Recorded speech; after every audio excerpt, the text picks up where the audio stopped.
சரி உட்காந்துருக்கோம், பார்த்துட்டோன்னா வாங்க.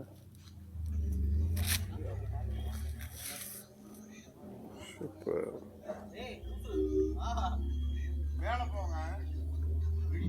ஏய் சிவா, இவ்வளோ தூரம் யாரை கூப்பிட்றாங்க? எனக்கு டயர்டாக இருக்கு. இங்கேயே உட்காந்துடலாம். நீங்கள் வேணால் போயிட்டு வாங்க, நான் இங்கே உட்காந்துருக்கேன். தூக்கமாக வருது. ஆன் பண்ண போகிறேண்ணா. இவ்வளோ தூரம் எப்பட்றா யார? இது என்ன செய்யலாம்? நீ பண்ணுற வீடியோ எடுத்து வீடியோ விளாகர் சொல்லுங்க. எங்கே போகிறோம்? மேலே ஏறுவோண்ணே. மேலே போய் பார்ப்போண்ணே வாங்க. அவ்வளோ நேரம் வரலண்ணே. வீடியோ ஆன் பண்ணோன்னு மேலே விறுவிறுன்னு ஓடுறேன்.